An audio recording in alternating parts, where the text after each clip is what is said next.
So and actually really looking forward to the next one coming up here. So let's dive right into that one. Wow. Can't believe this is actually on the prelims. We got a flyweight bout here between Joseph Benavidez and Askar Askarov.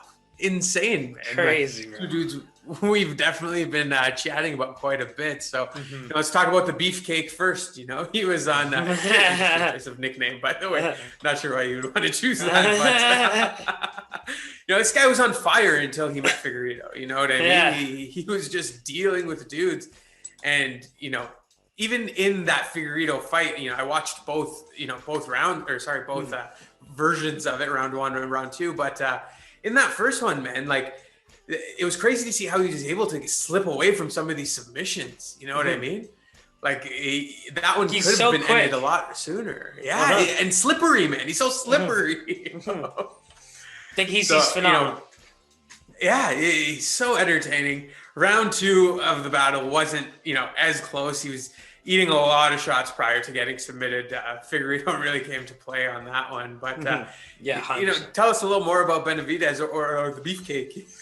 Well, I mean, let's be real. He's an absolute legend, right? Like, everyone really... that's the thing about Joseph Benavidez, right? If you analyze this sport from a historian's perspective, Joseph Benavidez is actually he's a true GOAT. I mean, I hate to say it, but his record shows it. His first 4 losses are 2 to Dominick Cruz, who was basically a generational champion. Demetrius Johnson, twice generational champion. So, this man was 18-2 when that happened. Sorry, 19-3 when that happened. And falls to 19-4 and then beats Tim Elliott, Dustin Ortiz, Moraga, Bogatina.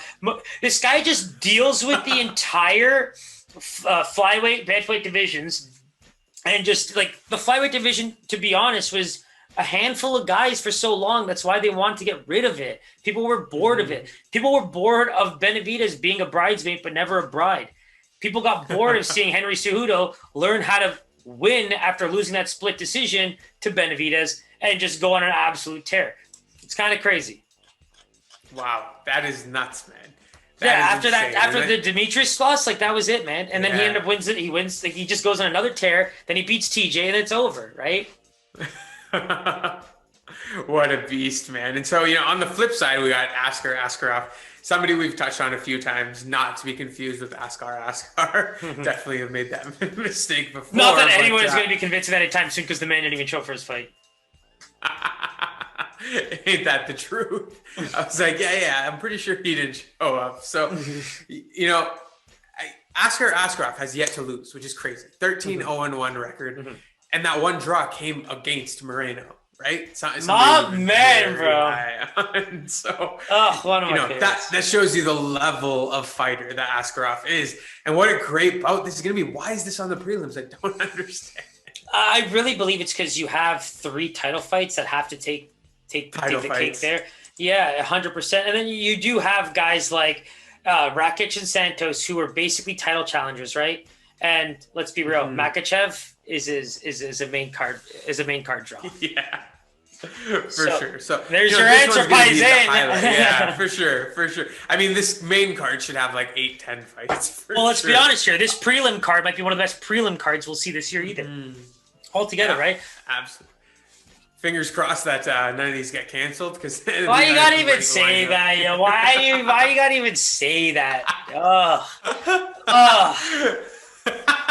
I was thinking it earlier. Some positive juju out. I was trying to think about it earlier. I'm like, no, none of them are gonna fall. They're all gonna be healthy. COVID doesn't even exist anymore. Everyone's good. They're gonna show up.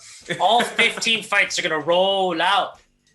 Let's hope, man. Fingers crossed. So Askarov, he's looked pretty dominant in his last few fights against Tim Elliott, Pantoja. Question for you: he wins this one, wins Benavidez. Do you see him getting, a title shot? Obviously, Moreno's probably going to get his rematch here.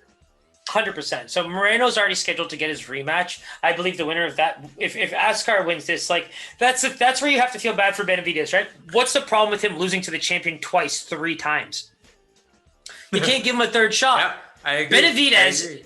Benavidez has chosen to literally has basically lost championship fights, destroyed a division, lost 2 championship fights, destroyed a division, and then lost championship fights.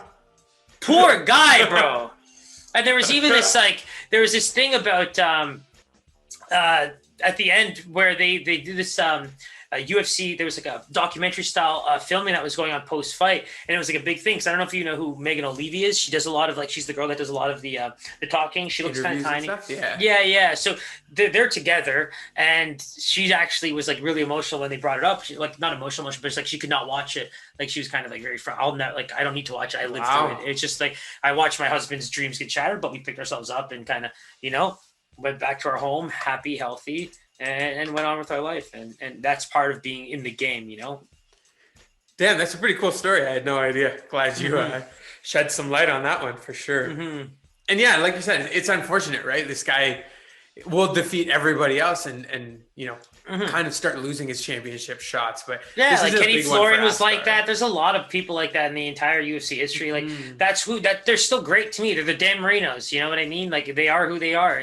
They'll all go down as some of the best we'll ever see. And even in this fight, right? Like I just love the fact that this flyweight division just seems like this close knit community. Like even one of those compounds where it's just like a gated off community where just like these little guys are all just like having a little fun together and just fighting each other here once in a while. Because it just seems to be this one cool revolving circle, right? Everyone's been waiting for Askarov to get back. He gets a fight against Joseph Benavidez. Good on Benavidez for just grabbing this fight, right? Like he's coming off a pretty big loss. Yeah.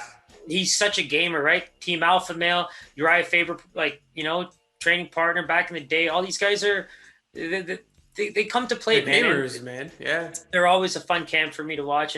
And I do feel like they always get a bad name for being like the meatheads and all that kind of stuff with Cody Garbrandt, some of the funny clips that he's got. But again, they're just workhorses, man. They love that wrestling. They love that guillotine. And they've advanced really well with their striking and power, right?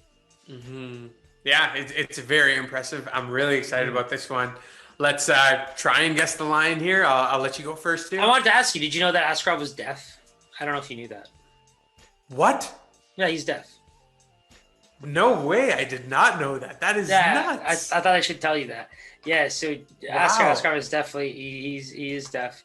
And the one thing I love about this fight is it's another, classic case of like the American wrestling versus like Dagestani. I love it. I'm really looking forward to this fight. I would put this fight pretty high on my list. And if I'm being completely honest, I just hope the chins hold up because I do want to see these guys kind of battle it out. I do think that, I think Askar has really, really good first round game. But in some of the fights that we just talked about, to be honest, the fight ends up really close. Like we talked about, the Brandon Moreno fight. That's basically what happened. Moreno is such a resilient fighter.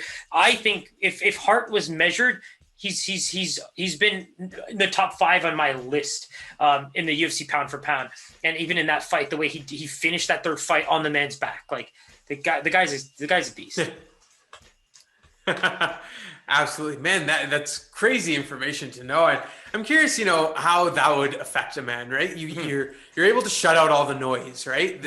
You're not going to get distracted by what people are saying or crowds or anything like that. Obviously, there's no crowds right now, but and all that stuff. But how do you communicate with your coaches mid-fight as well, right? Yeah, I'm wondering if there is some kind of a signaling with it. That's something we could probably look into more. But I would even say like at some point it's got to be reading lips, habit, that kind of stuff. I'm sure this guy has a game plan going in there, right? Like, let's be real. He is not listening. There's not an ounce of him that is by any chance doing that. He might have to look over and look for some hand indicators, things like that. But I think this is the kind of guy that has a fight style. And I think he knows what he's going in with the game plan. And he just knows how to execute. Clearly, he knows what he's doing. And for me, it's just more so if Benavidez can get away from those early rounds, man, we're going to be watching a very competitive fight for rounds 2 and 3, in my opinion. Yeah, I really hope this one goes the distance because both these guys are entertaining. So give me a stab at the line here. So I have to go with Askarov, and I'm just going to finalize where I think it should be. Let's go Askarov with a minus 180. Oh, I was going to say minus 170. Let's get it. Go. Getting too close to me, man. Getting too close to me. Who's getting too close to who here? I thought I'd try and get away with that one. Wow. Askarov is actually a minus 125 favorite, so it's pretty much a pick 'em here. It's great. It comes in plus 100. And I love that, man, because you do have to analyze Askarov's fights. I think there's a lot of hype behind him. But when you go into those later rounds, like, yeah, you see evidence. And the whole thing with Benavidez is if the chin can hold up in the early rounds, like the guy's got movement, the guy's got power. Like that those hands, man, they've dropped some mofos. They've dropped some mofos. So that's where, like, you know, be excited. Like, this is going to be a very fun fight. And like you said, right, it has title implications, in my opinion, because an Askarov win means he's basically beaten everybody. You know, I actually want to talk about this. Like, I would actually consider this one of the best storylines in the UFC, right? Like the Figueiredo Moreno saga. Then we go into the Moreno Askar Askarov saga, and they get to duke it out. But then you also have Pantoja, who has such a recent history with Moreno. You know, Benavidez, who's ready to take on anybody new that's willing to give him a shot in that realm of championship caliber fighters. So, like, the guy's the greatest gatekeeper the UFC is seeing right now, because he's just fending off everybody from that flyweight division of getting a chance. But then there's these guys who, just like I said, this close-knit community of revolving fighters that you know, keep fighting each other.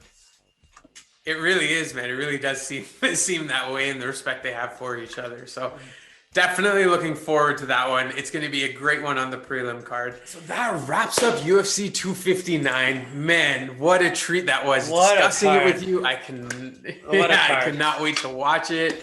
It's going to be a beauty. Make sure you don't miss this one. If you haven't already done so, hit that subscribe button, hit that bell button. All our information is below. Always a pleasure, Siraj. This one was extra special, man. My man, it's one of the best cards we'll probably see this year, maybe for a very long time. So I'm glad all these guys can get on there. Let's just hope they stay healthy.